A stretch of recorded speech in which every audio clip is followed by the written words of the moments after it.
If you thought the finale of Widow's Bay was just some standard spooky cliffhanger just to trick Apple into giving us a season two, then I think you may have missed the terrifying reality of what just happened. Some of us are probably looking at Tom as some tragic, stressed out dad that's just trying to protect his kid. But I've taken a little bit of time to look at some of the underlying tones and themes of the season. And I'm going to tell you right now that the mayor, I guarantee it. Well, I always say I guarantee, but I can't guarantee. But I think the mayor is the ultimate villain of this entire story. So throughout this video, I'm going to try to lay out some of the reasons why I think Tom's entire backstory about his wife is a complete lie. And I actually think that she's probably one of the people, if not many, buried and rotten behind that cellar door that we saw there at the end. And don't forget, we heard the church bell gong 8 times. So I think there are going to be 8 more souls that are going to be taken. And I think I have a good idea who they are. But before we go any further, let me go ahead and give you the spoiler alert now, because if you haven't seen Widow's Bay at all, you might want to hit pause, put this in your save for later. Please hit like and subscribe as well. And then come back for more, watch this, and then let me know what you think about everything. Because I'm not going to do the standard recap. I'm just going to do this video, and I'm going to assume that if you're watching this, that you've probably already seen the entire season. So before we get into this brilliant cosmic horror box, let's talk about the execution of this show. I think the blending of the dry, bureaucratic, municipal comedy with existential small town dread probably shouldn't work, at least not on paper, but it does. And in watching this show, the easiest way I can describe this show for people that may be interested in it, think about Parks and Rec if Pawnee demanded a fresh blood sacrifice every harvest season. And I think that's the best way I can describe it. And like I said, the writers really did a really good job with this show. I think they put all their modern horror, big budget stuff to bed, because this was actually pretty entertaining. You did need a big budget, and we got everything that I think we were looking for from a horror, dark comedy style of show. Now look, was it flawless? No. There are massive chunks of the middle episodes that, fall a little bit flat. They're a little dry. I just think they maybe spent a little bit too much time trying to expand the lore, which is not a bad thing. It's just a little bit slow. Like, why are we having all these 20-minute arguments, not literally 20 minutes, but it feels like it, between the members of the committee and the town, and doing different things like the thing at the bar with the whole concert, things like that. Well, it wasn't a concert. It was more of a get together so she can have a party of her own. But then on the flip side, then we have this flesh eating fog. So, it's just a little uneven, but it didn't ruin anything, because when the show actually locks into the horror and the horror elements, it is really fantastic.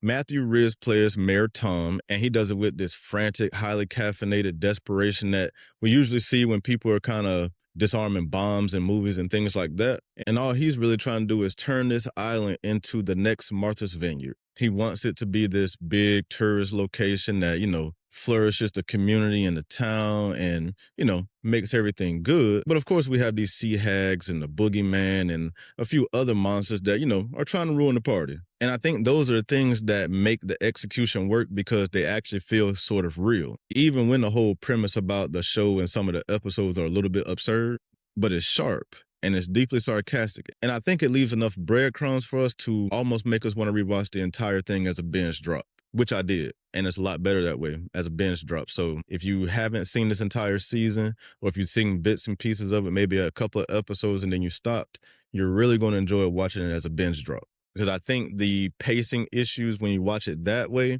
you don't feel them as much, because you're watching it straight through without any pauses and commercials and things like that. So I think it's better as a binge drop, but all in all, it's a really good show. Now let's take a little pivot and let's talk about some of the hidden details that some of us may have walked by, because I found some things that when you read between the lines that, the monster of the week theme that they seem to be going with was all smoke and mirrors. When you go back and look at it, we think William the Clown, the Sea Hag, the Boogeyman, the Captain. We think all of those are just, one-off scares that just get you through the episode. But I don't really think it's that simple. So let me tell you what my theory is on that. I actually think every single one of these monsters was a past islander, specifically the mayor. And the reason I say that is because even with the brief mention of one of the mayors, William the Coward, who figured out the truth about the town and what was going on there with the sacrifices, and he tried to stop the entire bloodline, the same thing that Tom is trying to do, supposedly, at least. And then we all know he got brutally murdered or buried. But the point is, think about what the clown told Tom. that they will all drag him down. I don't think that he's talking about the monsters. I actually think that he's talking about whoever these special or elite people are in the town. So I think we could stop looking at the sky for the curse and start looking at the ground. Because I believe if we go back to episode 3, and I think that's the episode when Tom does his little pathetic heritage tour, the historical plaques that are on the wall perfectly describe the town's 8-soul quota, in my opinion. And the quota that I'm referring to is Richard Warren's original pact. So when Lauren was trying to leave the island, it wasn't some random aneurysm. That was the town striking out because she was part of the Warren bloodline. And that takes me to the church bells, because I don't even think they are what they actually seem to be. Because if you remember in the premiere, Tom, Rosemary, and Patricia hear the bells clear as day, but Reverend Bryce doesn't hear a thing until he uncovers the predecessor's files. And why is that? My theory is the bells aren't real. I think they're tied to whoever the town's council is, and it's basically letting them know that, from what we've seen, it's hungry. And when I speak of hunger, I'm speaking of the monster or whatever is below the island. Because it seems like the town, or, the people of the past of the town, built this church over where this monster's lair is, and they assigned a priest, because like we saw the priest, he had to go discover the files before he heard the bells. And I think they just wrapped this whole demonic package into this offering season. So that's my theory on that. Let me know what you guys think about that down in the comments. Let me know if you think I went too far, not going far enough, if I hit it right on the head, or maybe I'm just wrong. You guys tell me what you think about that. Now, we're going to get into the spoiler zone real heavy now, because we're going to talk about that ending, and we're going to talk about some of those twists. Now, I'll admit, the finale for me kind of blew up my entire understanding of the show, because right when I thought I kind of had it figured out, I didn't. We see Tom on his way to go try to execute his 84-year-old secretary, Ruth, because he thinks that she's the last member of the Warren family. But here's where everything changes. After drinking some drugged up tea, Ruth accidentally spills the real tea that, hey, I am not the last living relative of the Warren family. I actually had a daughter that I gave away who actually gave birth to a son that I've been watching from afar, just watching their lives play out from afar, from the background, because nobody could leave this island. So, it's really easy to keep an eye on everybody. And who did her daughter just happen to be? Tom's wife, Lauren.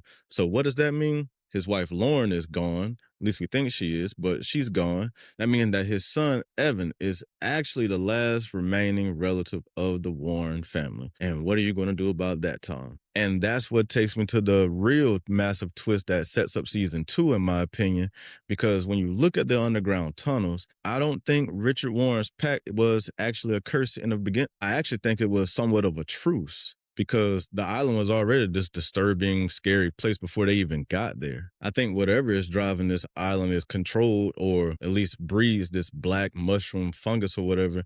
And what if that fungus is the entity behind that cellar door? That thing that just swallowed Kenny the custodian whole and, left him screaming and then he wasn't? What if it uses those black mushrooms as some type of way of communication to demand this next meal? And I know that's a far out theory, but it could be real. Because doesn't it seem that way when you put it all together? And that takes me back to Tom, because we all know that he wants to take his son off the island. And now, knowing that he's the last remaining member of the Warren family, we know that he can't. So if he tries to save his son, then Tom isn't going to free the town at all. If he's able to free his son, which I doubt he's able to do, at least right now, whatever is under the island will probably swallow the entire damn island whole. And that's honestly where I think the writers left one of the biggest clues of the season, because Tom wasn't really concerned about Evan, finding anything like the notes from his mom or anything, but he was really concerned about him going down in that basement. And why was he so concerned about his son going down in that basement? It could be the letter that his mom wrote to him, saying that she was already dead, because Patricia actually received a note that was really similar to that. So I say that to say, I don't think Tom actually lost his wife. I think Tom actually offered his wife to the monster underneath the cellar years ago. And that's what actually happened to her. Now, why would he do that? I mean, the island is, calling out because it's hungry. So maybe he did it to keep the island quiet. And the only other reason he would be afraid of his son going in the basement is because maybe he has some evidence of that buried down there, or maybe there's some type of other way to get to the monster through their basement because he's the mayor of the town. Maybe they have a secret entrance. And that brings us to the ultimate question that I mentioned to you guys earlier, the 8 souls and who are they going to be? Because I don't think the island is going to be hunting tourists anymore. I think now because people are learning things that, it's funny how this whole knowledge has a cost thing just trends throughout multiple shows. But with that being said, I think this monster is probably going to try to clean house. So the first person on the list is Dale. And the reason I say that is because you don't get a chance to get a look behind the curtain at the cosmic fungus or whatever and get to live to tell about it. And next, I would say is probably Patricia because she did find that hidden note down in the shelter, so she's a little bit too competent to keep alive. Third and fourth, I would say would be Wick and Rosemary because they're the historian and a genealogist, so they hold all the secrets and the evidence, and they know everything about the town and the Warren family. So they got to go too. Now, my final four is kind of where things get a little bit touchy because the fifth person I think is actually going to be Sheriff Clemens. And the reason I say that is because he's already a walking dead man. He just shot Ruth in the back. He's been trying to force his way off the island to get his kid off the island before his wife has the baby. Once you're born there, you're trapped there. And he's supposed to be the law enforcement figure of the town, keeping the order. And he's not doing that. So I would not be surprised to see him go.